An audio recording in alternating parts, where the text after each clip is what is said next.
Are you looking for true personal freedom? The freedom to design a life you truly desire? Then you're absolutely in the right place. True personal freedom comes from when you take 100% responsibility and control of your money and your mind. Here you're going to learn ideas, tips, and wisdom that's going to help you bridge the gap from where you are now to your dream life in the future. My name is Randy Wilson, and welcome to the Rich Mind Podcast.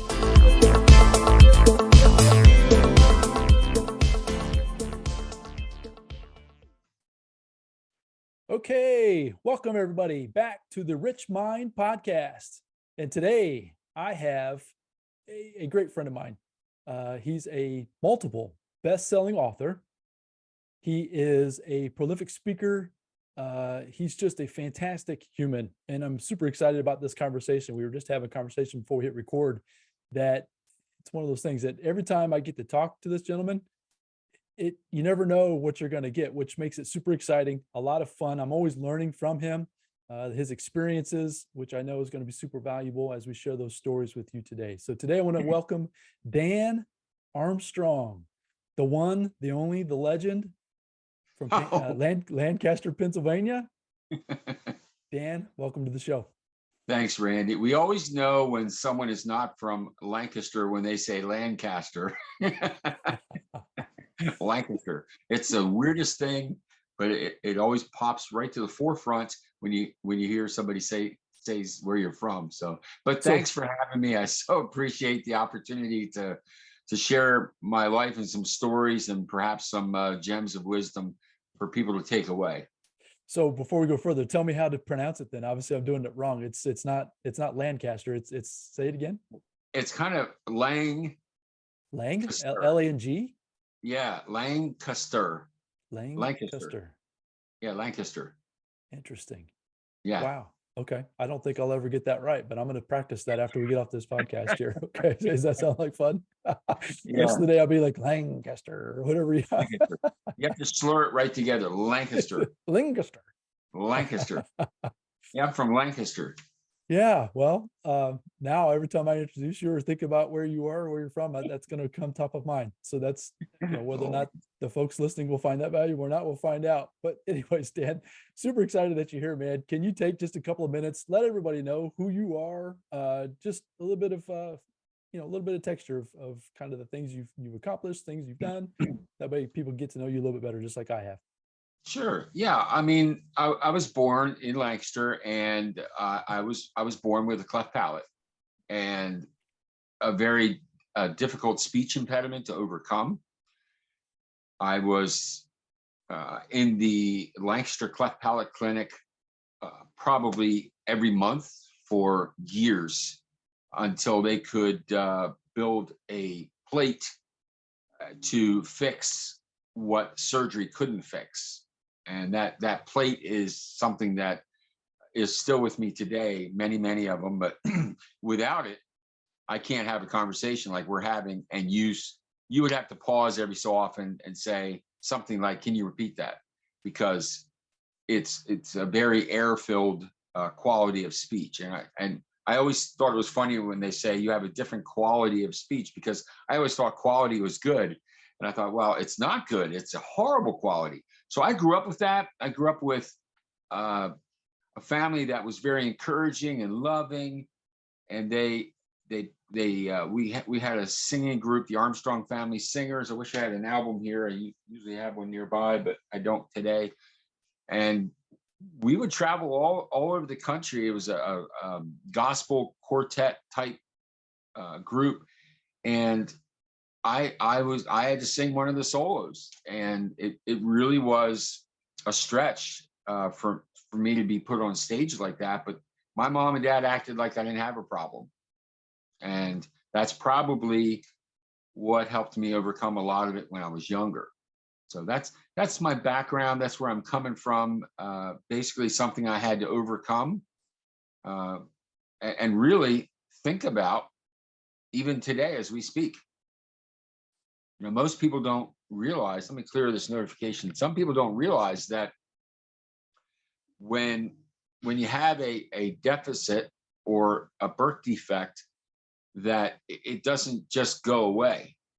So when I'm speaking to you right now, I am actually thinking about what I'm saying before I say it and trying to look for the right words so I don't have to pronounce certain other words because I think it would come across as a better message. So that's kind of my young years background, Randy. I hope that was helpful. No, absolutely. So had you not described that to me back when we first met, it's been a little over a year ago now, maybe a year and a half, give or take a month or two, but you described that to me and I didn't realize that that was, a thing, your cleft palate. You speak so well, in my opinion, and I'm sure it's through practice, through a lot of determination, through a lot of this in your own mind, right? Figuring out what you want to say before you want to say it, that you've gotten very good at it to the point where, as you mentioned, or as I thought, as I said, that had you not mentioned it to me, you would not even know that that was even a thing. Randy, sometimes I feel like a puppet. And there's this person back here with knowledge, with wisdom, with strength, with character, and it's coming through me like this, right? So in my weakness, I'm the puppet, but in my strength, I'm the puppeteer. And I think some of your puppeteering comes from your faith, your education, your the people that support you, your support groups, masterminds, and obviously your own self-study. So yeah, it's not something that goes away. It's something I've had to deal with, but it's something that has made me strong. It's something that I can say to somebody else and say, hey, I get it. I get it. I get what you're going through. And I'm still going through it. I haven't arrived. It's always a continuous journey, isn't it? It never ends, Yeah. for sure. For Yep. sure. Well, let's dive into the questions here real quick and get a little bit more. That in and of itself was just fantastic wisdom that you shared. That's where I cannot wait to get into this conversation. I know it's going to be super valuable.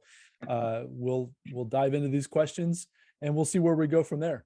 But number Okay. one is, who has had the biggest influence on your life, Dan? That's pretty easy because my parents and I feel bad for people that didn't have parents that were strong and encouraging, and or people that lose a parent, whether they move on from their lives or they pass away early. My parents were such a strong influence in my life. I think back to how many times my mother would come to school and pick me up because something happened that was very traumatic. If I may share a story, Please. that was actually in a book called Think Big, which you and I are co-authors in. Yep, there it is. I was I believe second or third grade and out in the playground by myself. I didn't have a lot of friends because they couldn't understand me. And had my little fingers on the back of the backstop of the softball mesh, the ball diamond. But they were playing kickball, and I was watching the game, and there were older kids, and all of a sudden behind me, about 4 or 5 kids from a class up from me came up from behind me, and I didn't hear them, and they grabbed me and they threw me down on the ground. And I don't know if they tried it, but there was an anthill, a very large one, and they laid me on top of that. And the ants started to come out, and come up and crawl in my shirt and down my back. But in the meantime, they were holding me down and making me spell my name, Armstrong. And as I was spelling it, of course, some of the letters come out very, a lot of air behind them, like Armstrong, ARMF, F, it wasn't S, it was F. And they were laughing and spitting and just making a lot of, really making fun of me.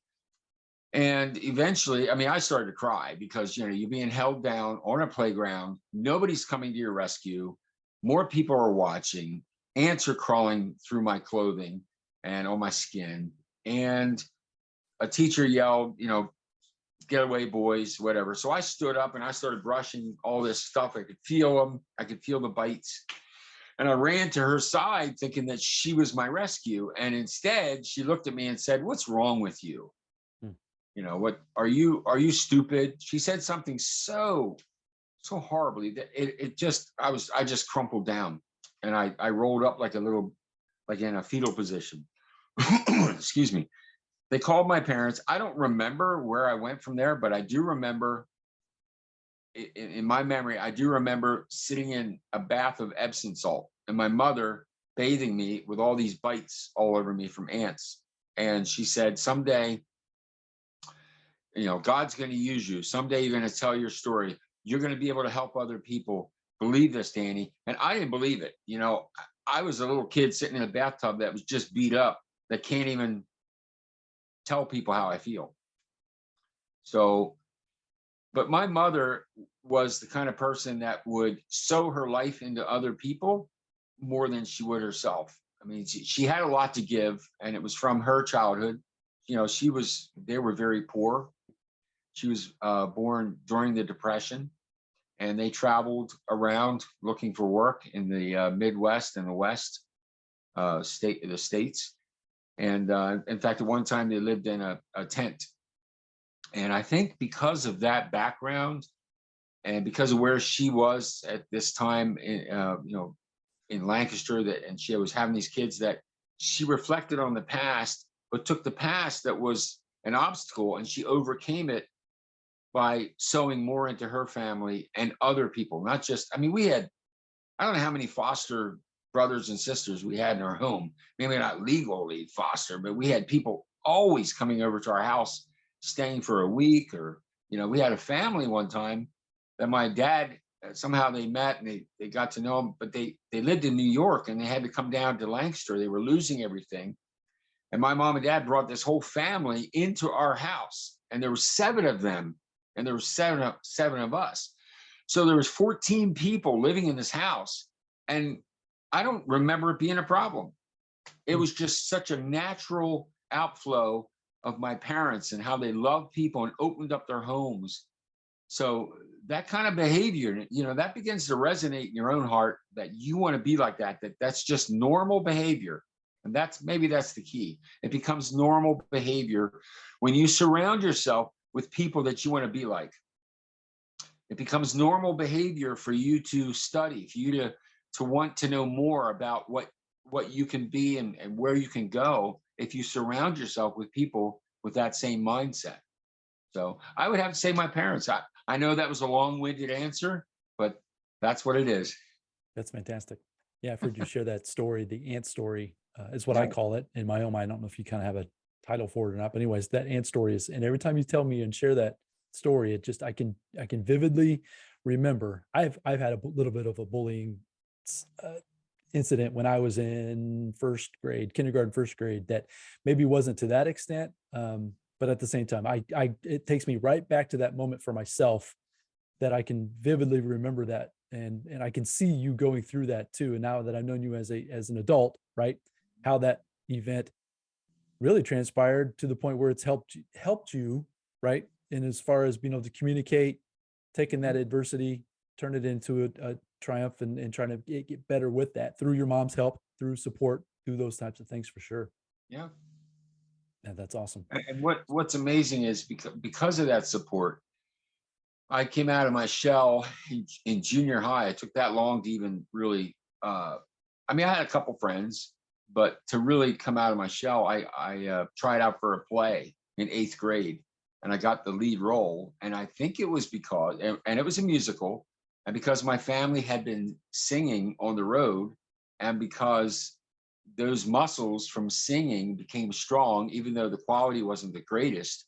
I got the lead role, and in that play in 8th grade, and then continued through high school to try out for every school play thereafter, getting on stage in front of people, even though I knew I was a puppet of this, you know.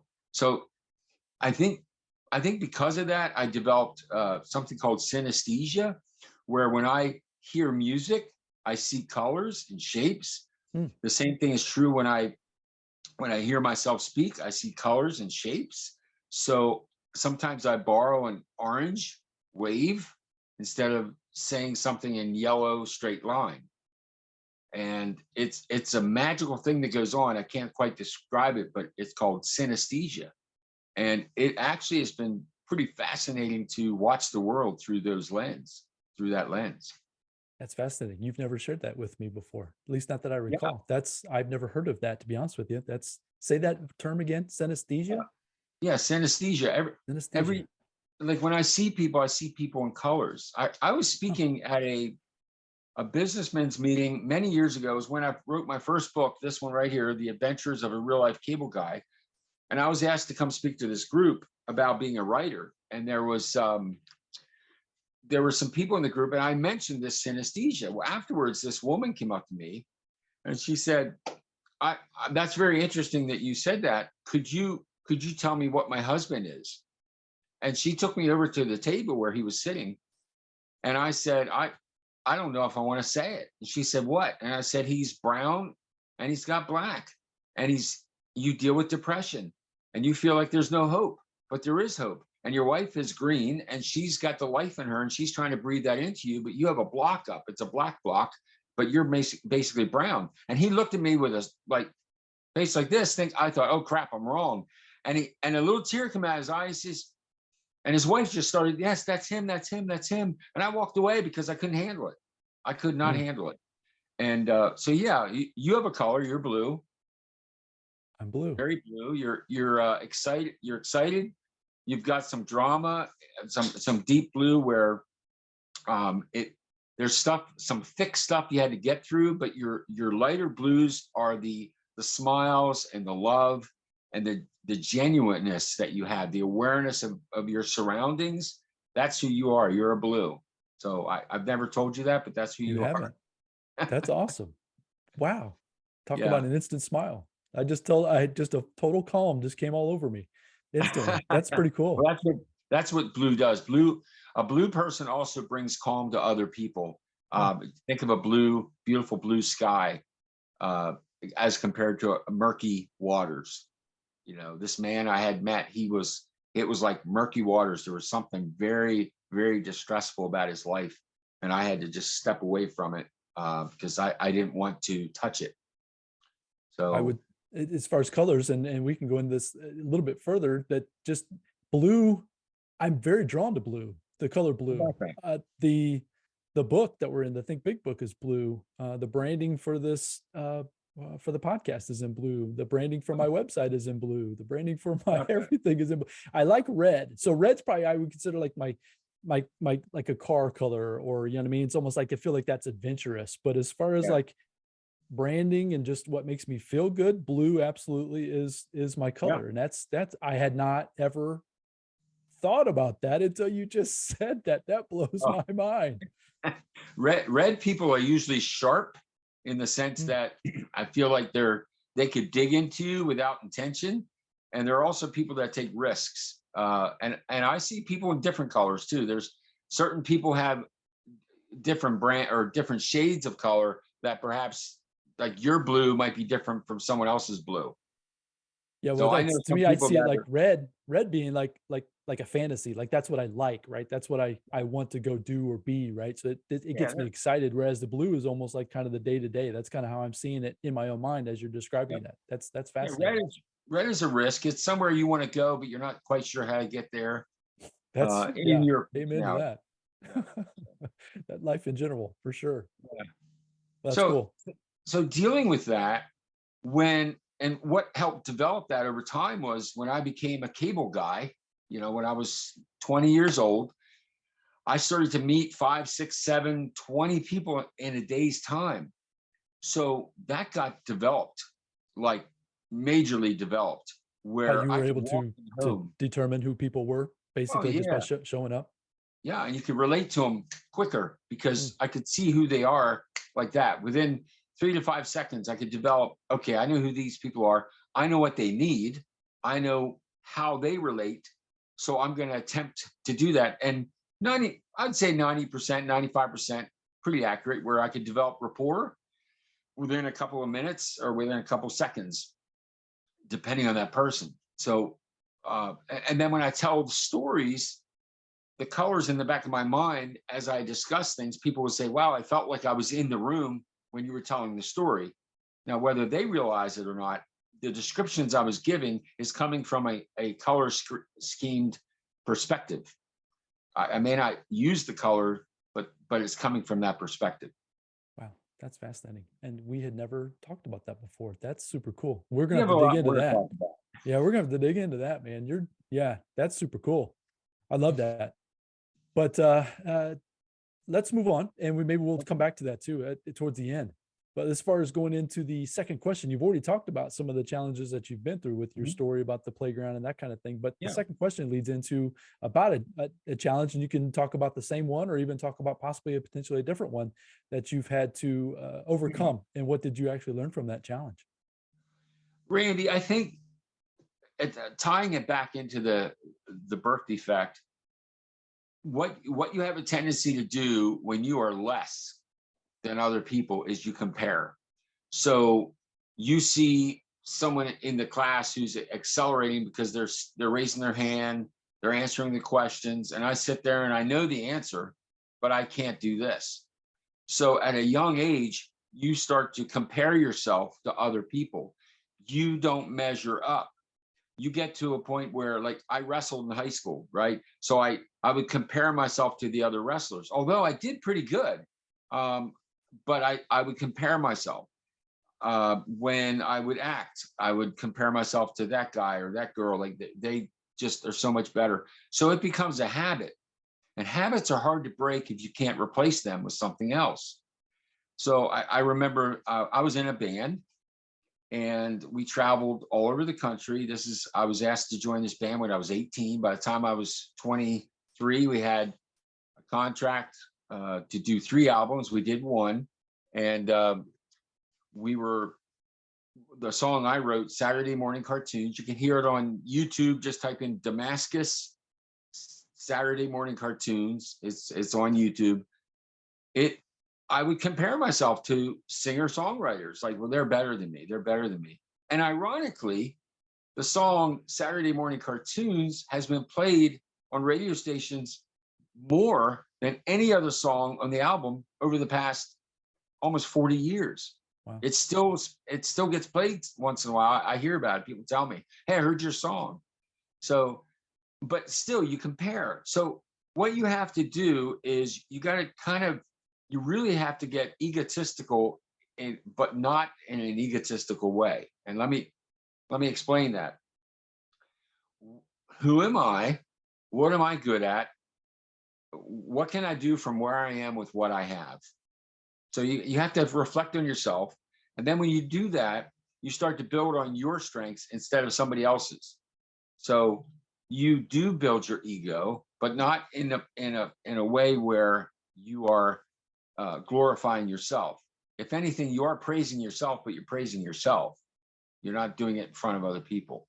So, and ironically, Randy, what has happened over time is I still struggle with that, just like the birth defect. I compare myself to somebody else, and ironically, they're looking at me and they're comparing themselves to me. I did a writer's workshop last week, and then this week I did 2 workshops. And when we were all wrapping up, the one attendant came up to me and said, "I don't know if I'll ever be like you." And it was like I was looking at myself in the mirror, and I said, no, you don't understand. You are the only you there will ever be. That's it. The chances of you being born again in this whole universe ever again is absolutely astronomically out of reach. You are so unique. You are so talented. You have so many gifts that you can give the world that nobody else can. And when you start to see the value of that, it brings something up inside of you that you can start to build on. Like, I am valuable. I do have something to give. Nobody else has written the book called The Adventures of a Real Life Cable Guy. No one else has done that. And you know how many times I'm on, some Facebook pages with other cable guys, the cable gods and the cable wizards, and there's like thousands of guys on there. And once in a while, they'll mention the book, or I'll bring it up and say, hey, I need some stories for a sequel. And I'll hear this. Ready? I'll hear this. Oh, I could write a book on that. Oh, yeah, I could write a book on that. Well, you didn't. I did. I did it. There's no other book like it. This is the most unique book on being a cable guy in the entire world. It's right here. And I did it. Now, I'm not egotistical. I'm just saying I did it. So, man, that's awesome. Slap myself in the back. I did something. So why am I comparing myself to other people? Because we never arrive. We're always on a journey. And we see someone 3 wrongs ahead of us and we think, oh, I want to be there. Meanwhile, there's somebody 3 wrongs down saying, I wish I was there where he is. And we really never arrive until we die, because that's why we call life as a journey, because we're always moving ahead. When you die, I think, is when you stop. When you just sit back in your chair at night, you watch TV and you drink a beer or whatever, and you don't do anything.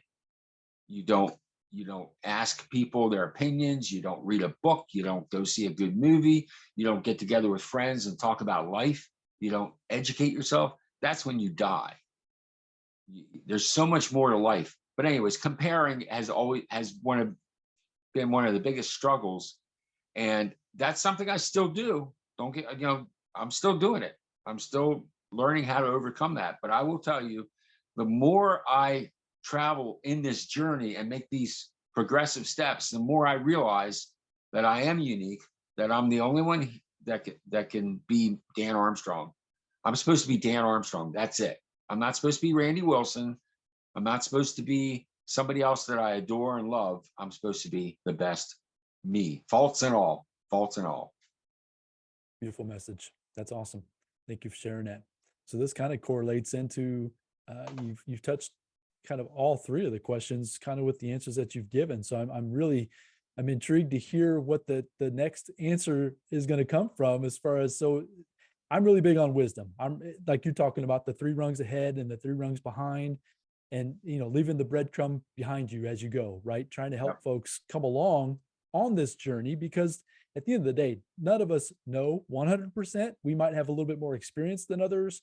But at the same time, the comparison, when you're looking at other people that are further than you, it can be challenging. Yep. So one thing I try to do is I try to give some perspectives. So if you could, at where you are today, look back to your 20-year-old self, and just at that time frame, and obviously you've collected a lot of wisdom, you've gained a lot of experiences. It's like you're talking about the books and the movies and all of those things. Can you think of any nugget? You've already shared several, but can I prod you a little bit more for another golden nugget wisdom that you would share with your younger self, that somebody that is 2 or 3 rungs behind us or behind you, that that could serve them today? I believe it was Benjamin Franklin who said the 8th wonder of the world is compound interest. And if you're 20 years old or younger or older, use that to your benefit. Start putting back money every week, no matter what. Whether it be $1, $20, $50, eventually that money will compound to where, when you're 60, you don't have to work in the sense of going to a job. You can do anything you want to do. So that's one thing. The other thing I think is, and I do talks on this, called being aware of your presence in the lives of other people. And that is not to be so much self-centered. I talked about ego earlier, but the opposite is not being self-centered in the sense that, what am I going to do today? This and that, but how can I serve wherever I am? How can I be aware of my presence while I'm in the life of other people? And what does my presence mean? What is the effect that my presence can have in the life of another person? Too often, I think we're tunnel vision, where we're not aware. We're not seeing the mailman who dropped a piece of mail and you're at your box and you pick it up, so he doesn't have to get out of the truck. Or you see someone struggling to open a door. Or you hear of a family who lost their house in a fire and you don't know them, but you decide to do something to help them. or you give money to your local fire department anonymously just to help them out. Excuse me. I spoke to a high school a couple weeks ago, and I had this acronym that I use while speaking to some groups, not every group, but it's STOP, stop. And that is to say, when I talk to these kids, most of them were getting ready to graduate, but I didn't know some of the stuff that was going on in some of their lives. We all have these things that are going on in our lives, and we keep them private. But afterwards, one of the teachers, administrators, came up to me and says, "You have no idea how impactful that acronym will be for some of these students." And the acronym STOP is STOP. S is for your struggle can become a strength. Your tragedy can become a triumph. Your obstacle can be overcome. Your pain can be a promise, a purpose, a passion, or a plan. And then I would go in and kind of touch on each one. In my life, my struggle was learning how to speak. And now it's a strength. I know how to enunciate. I also know how to put a message out that makes sense. You know, my tragedy, there's many tragedies in my life, you know, having several concussions that literally knocked the speech out of me, and slurring, but one of the strengths, one of the triumphs that came out of that was memorizing facts and figures and numbers, because I had to do the exercises to get my brain synapses to connect again. And using Ron White's Memory Champion material helped me recreate those synapses. It became a triumph. Now I can memorize things like that. Obstacles, obviously speech, but maybe someone in the audience had an obstacle of a bad relationship, and it can be overcome in time. And the P was your pain. Obviously, we all have pain. And that's the thing. Going back to the comparison, we always think the guy above us or lady above us doesn't have any pain. I remember a guy, Bob Proctor, who passed away last year, said something to the effect of, "You think people that have a lot of money don't have any money problems." He goes, "The fact is they have bigger money problems than you'll ever know. And if you had their problems, you wouldn't want them." And you think, "Oh yeah, I would." No, you would not. So the pain can become a promise, but it can also become a purpose and a passion. How many times people have gone through divorces or deaths, and that horrible pain has now become a passion in their life, where they can help other people who have gone through that valley, that darkness, that struggle, and they help them. And so we all have a message, and that's the thing. I think we all have a message. We all have something that we can sign on someone's life. I'm gonna tell you something here. Can I keep going? Please. Okay. My one of my daughters, whenever I write something on an autograph or something, sometimes I put a smiley face. On all my daughters, I always put a little smiley face, and then a heart, and then "I love you." Well, this smiley face is the same almost anywhere I've written it. And she loved it so much, she had it tattooed on her arm, just a little smiley face, and she'll never forget me. And I thought about this many years ago when I was in a band. People would come up and ask me for my autograph. And after a while, I got a little tired of it. So I went out and I bought like a little pocket-sized notebook. And after the concert, they would come up and ask for my autograph. So I'd pull this out and I'd say, "Here, I'll tell you what, I'll give you mine if you give me yours." Well, some people are like, "What? You want my autograph?" Yeah, because you're valuable to me. You're valuable to me.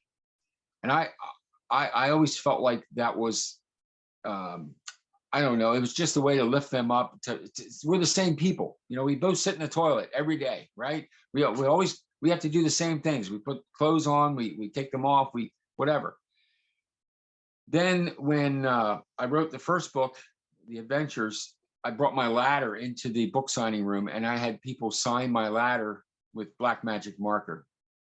So I had a big sign. I said, I'll sign your book if you sign my ladder. And it reminded me the other day when I saw my daughter's tattoo that I'm tattooed on her life because I signed an autograph. I made an imprint. I made an impact on her life. And it makes me wonder how often you or other people in the audience, you've signed your autograph on someone's life and you're not aware of it. And how often we negate that responsibility, or maybe we don't even know that we've had a part in someone else's life. We've been responsible for someone else's achievement or life because we said a kind word, or we paid for their coffee at a restaurant and they didn't know it. And they go home that day and say, wow, someone bought my coffee or someone bought my meal. Wow. And then it does something for them. And you signed your autograph on their life. You may never see it, but you did it. So I encourage people to sign your autograph on people's lives without thinking you need to be famous. I mean, that little pad, I don't know what I did with it. I wish I still had it. Meant so much to me when I would go through there, and there are hundreds of signatures from people all over the country. And I look at their names, and behind every name was a person. And I had an impact on them because they heard me sing or heard me talk, but they had an impact on me because I have their autograph. And so we're signing people's lives every day, but we don't realize it. And I think that's going back to the thing I said about being aware of your presence in the lives of other people, that we are just, I am just amazed at how much you mean to me, at how much so many people we've met in the last year and a half together have just turned our lives around because we've been open to it. You know, we're not closed, we're open to it. We have an open pad for them to sign in our book. Maybe that's a whole nother lesson there. Open your heart so you can get somebody else's autograph in your life. That's beautiful, Dan. You need to explore that a little further. I love it when you do that. You have the ability to take concepts and put them into visuals. That your ability to tell stories is a gift. And I know you've developed that gift over the years through your tragedies and triumphs and obstacles and all of those things that you've described in the story so far up to this point in this podcast. But your ability to take an idea and to put it in a verbal communication or even a written communication is unbelievable. Your books that you've published, your speeches that you give, just being your friend and in your presence, it just brings me to a different level of awareness, of feeling. I hope folks will get that from you, and I know that they will, because it just comes from you, no matter in whatever form, whether you're listening to this, whether you're listening to this or whether you're watching us on video. I just appreciate you, and I wanted to take a second to tell you that that you are by far one of my dear friends that I just enjoy just being around, and you're just a fantastic man. So I just appreciate everything you've shared so far. I appreciate you, Randy. I do. Those are very kind words, and I value them highly. You were talking about stories. We all have a story to tell, and I was teaching this writer's workshop, and I was telling people now what you said was very emotional to me, and you just signed your autograph on my heart. You just did that. And that meant a lot to me. And the nice thing is it was recorded. So when I'm having a bad day, I can watch this and feel that love coming through the ether. But when we tell stories, and I was telling this to the group, bringing that emotion into your writing and describing it, living it while you're writing it. If you have to stand up because your character stands up, what do you feel when that happens? When the man stood up and walked to the door, was it a wood floor? Was it carpet? Was it linoleum? What's the sound? What's the feeling? And when you describe that, it has a bigger impact. So that's where the storytelling comes in, when you can illuminate the reader's mind with details that bring what you're living into their life as though we're living. And but my second book, Smart Dust, I'm going to do a shameless advertisement. Smart Dust, Please do. The Dawn of Transhumanism. That's a big story. This story, I had no idea I was going to write this book. I kid you not. I did not set out to write this book. It's got all kinds of coffee stains because this is the proofreading book that I do whenever I get an audio file for the audiobook and I have to read through it again. But what happened here, if you don't mind me describing it, was I had talk about concept. I had read something in a journal, not sci-fi, it was a science journal about nanotechnology and this thing called smart dust. And I remember sitting there thinking, wow, what if? And if you're a writer or you want to be a writer, just that little cue of standing up and walking across the room, like literally stand up and walk across the room, and then write down that experience. But also ask the question, where could this idea go? Or the question is, what if? So ask, what if nanotechnology could do this? What if it could do this? What if it could do that? And then what happens is I started to develop the story, and I put a blurb on Facebook about it, and I got some feedback. And I thought, oh, wow, that really had an impact. So I put a little bit more on, and they flooded me back like, hey, this is weird, man. So actually, I didn't mean to write the book. The audience spurred me on to write it. So I I had to do research like you would not believe, because I'm not a sci-fi writer. I just never was. I don't know if I only read one sci-fi book in my life, and it was 30 years ago. I'm just not a sci-fi guy. But I wrote this sci-fi book, and it's gotten great reviews. I got a filmmaker in the UK write an advanced praise on the back of the book. When I sent it to him, I said, hey, I took a chance. That's the other thing we got to do. That's that red, Randy. That's that red color in all of us. Sometimes that red looks so scary, but we got to jump on the red wave. Really, it's actually a rod. When I see it, jump on the rod. It's slippery, but you got to like claw your way up. It takes a little strength, takes a little passion, a little purpose, a little planning. But I jumped on this research and I started to write a book. And suddenly, boom. And I reached out to this guy and I said, hey, this is a shot in the dark, but I love your videos. I love your movies. Is there any way you could read this book and give me an advanced praise? And I didn't hear anything for 2 weeks. I thought, wow, what was I thinking? But you know what, Randy, the whole thing is asking doesn't mean anything until it's answered. So he answered. And so I had to put that aside. Oh, he was going to answer, whatever. But when he answered, it meant everything to me. He says, yeah, I'd love to. So I sent it to him. Same thing happened with this book.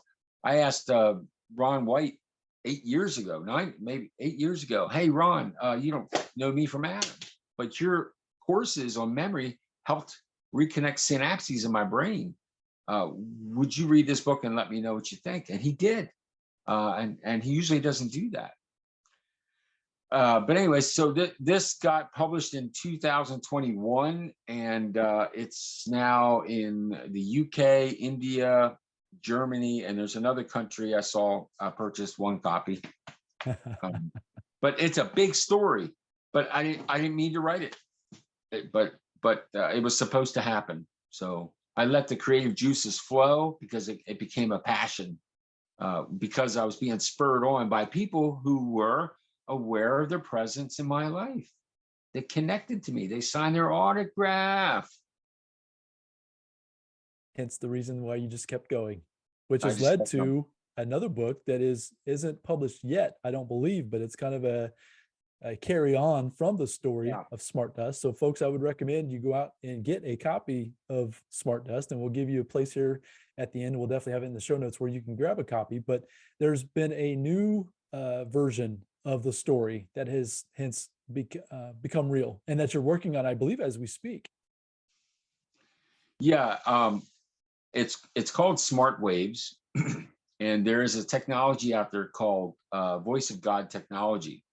So I'm not going to, well, a couple of weeks ago, I was invited to someone's house, and he was his name's Dr. Hetrick. He was the star of a Discovery ID show called The Coroner. I Speak for the Dead. So my brother and I went to his house. He has a 130-acre compound, and he invited another guy who's a professor of integrative sciences at a university. And he wanted to talk about, we had some other reasons for being there, but we got on, he wanted to talk to me about smart dust because he's very interested in the nanotechnology part of it. And I was very honored that he would want to talk to me about what I wrote, but also this other man was just floored at this information. There's a dog barking in the background. Sorry about that. No worries. It's life. It's all good. Life happens. Life happens. Let's keep rolling. You're good.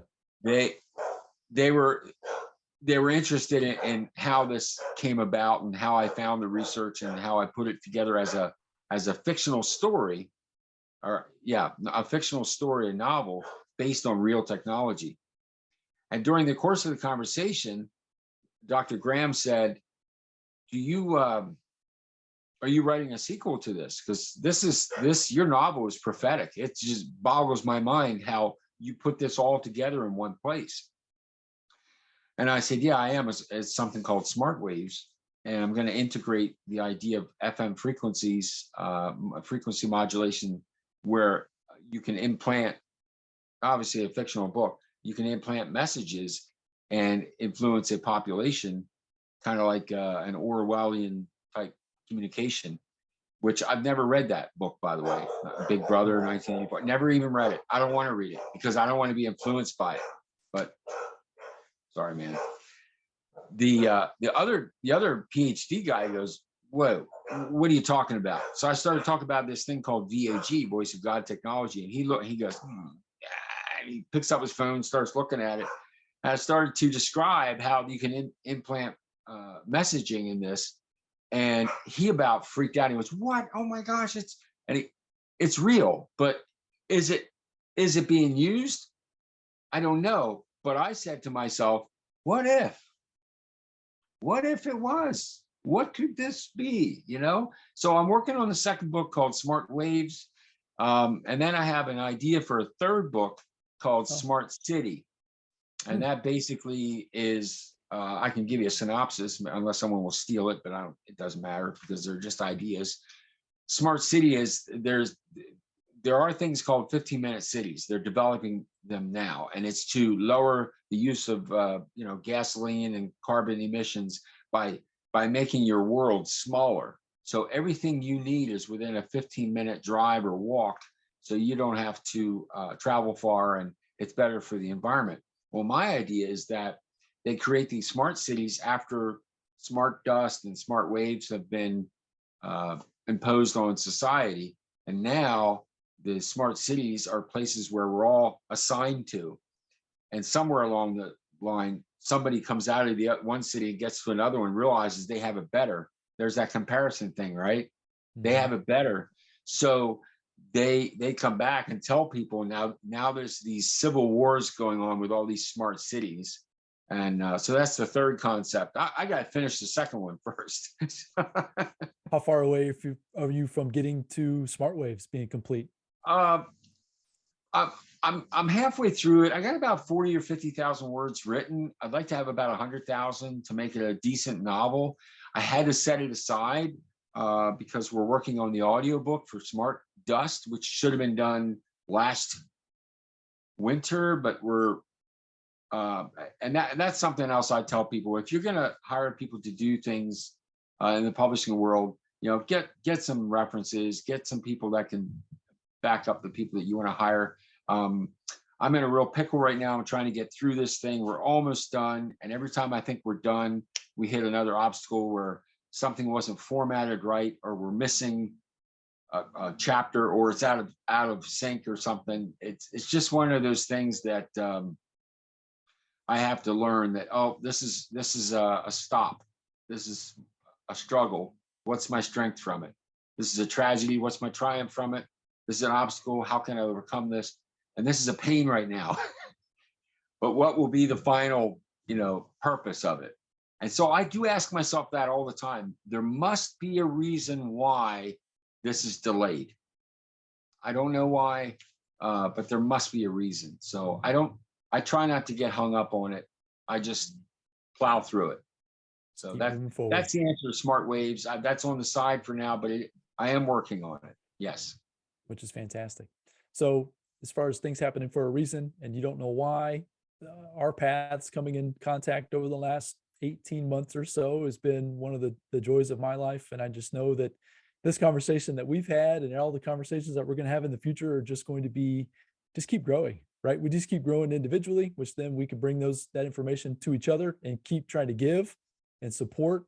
And I just truly appreciate the time hanging out with you, Dan, just the wisdom that you share, the stories. I absolutely am fascinated with your ability to tell stories. So if folks want to learn more about Dan Armstrong, his books, as I mentioned, you've got two books that were co-authored with some folks. We were part of one of them. One of them, Think Big. I think you just had another one that just came out. Up Level Yeah. Your Life. Is that Up Level Your Life? Is that correct? Next Level Your Life. Apologize for the Yeah. being incorrect there. That Yeah. came out, another bestseller. But then Yeah. you've published Smart Dust, Yeah. The Adventures of a Real Life Cable Guy. Yeah, your ability to tell stories will impact, as you mentioned, your autographs on folks' hearts and ideas and minds. Where can people learn more about you, Dan? You can go to danarmstrongtheauthor.com right now. That's the website, danarmstrongtheauthor.com. And you'll see under the book tab, 3 of the books. Next Level Your Life has not been put on the website yet. The audiobooks should be available hopefully soon. We'll see. I'm not going to worry about it right now. There's also a little video clip that kind of gives you an idea it's like a movie trailer to Smart Dust. The publisher did that for me. That was pretty cool. But I'm going to tell you a real quick story. I got to know this guy named Randy Wilson because we were co-authoring a book, and he was always this little screen on my computer screen. And just talking briefly in these Zoom meetings, there was just something about Randy. And I will never forget, and there's times in your life that you'll never forget something. And I've met a lot of people, and I've forgotten a lot of people, unfortunately. But I'll never forget, in May of 2022, I'm sitting in the breakfast area in the hotel in Dallas or Texas. And out comes Randy. Now, he's a lot taller than I thought he was, because he always looked like he was like 2 inches, but he was actually like 6'1" or whatever he is. But he comes walking towards me, and my my heart just leapt. I was like, oh, there he is. So I stood up and I was like, we just hugged each other. Now think about this. We've never met, but we have met. And that's the cool thing about this technology we have. We can meet and talk to each other and get to know each other. But when we have that physical touch, when I hugged him, I just felt like my brother. There's just something special about it. And I think he was aware of his presence in my life, and I was aware of mine in his life. And the connection was just unbelievable. In fact, whenever we don't see each other for a couple months, and when we touch lives again, it's like we never left that last conversation. It's such a beautiful thing. So thank you, Randy. Yeah, danarmstrongtheauthor.com. That's where I am right now. And Facebook. You can follow me on Facebook. Facebook. I think you're on Instagram as well at Dan. Yep. Armstrong Dan author. Armstrong author. I think danarmstrong.author. I think it is. Yeah. And we'll have all those links in the show notes, folks. So don't sweat it. If we don't get them 100% correct, just go to the show notes. We'll have it all for you. Well, Yeah. Dan, the feeling's mutual. I mean, I love you, brother. I mean, it's been a fun time getting to know you. I just know that you've left your signature on me. And I just know that with this conversation that you've done it with as many folks that are willing to join us on this journey. So super excited to have you on. I look forward to having on you again. We didn't even touch base on a lot of the things I had in mind I wanted to discuss, but Part we'll two. we'll definitely do a part two. We'll do the smart dust to smart ways. We'll figure out what the titles will be, and we'll do a part two of Dan Armstrong. I look for, hopefully you'll join me for that. So folks, realize that we are all on this journey, that some of us are further, some of us are behind. I mean, it's all a comparison. Dan shared that with his stories, and we're all trying to figure it out. What is it? What is our passion? What is our purpose? Why are we here? And as we continue down this journey, we just learn things from others. And hopefully you found value in this conversation today with Dan and I. I encourage you to find his books, follow Dan on social media, reach out to Dan. I would assume, and I'm kind of throwing this out there, Dan, but it's people reached out to you, they would be able to gain some more wisdom about being an author, being a speaker. The colors, seeing colors in folks. I mean, that was fascinating in and of itself. Just realize, folks, we're all on this journey. We're going to continue to figure it out as we go. And hopefully this message and this episode will be of value and service to you. So go out there, have a fantastic day. I look forward to connecting with you all very soon. And until then, bye now.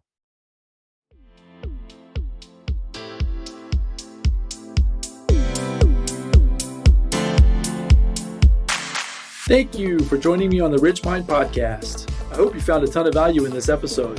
If so, I'd really appreciate a 5-star review, and you can also share it with your family and friends. And as my mentor Jim Roden shared with me, in order to have more, you must first become more. And in order to become more, you must work harder on yourself than you do on your job.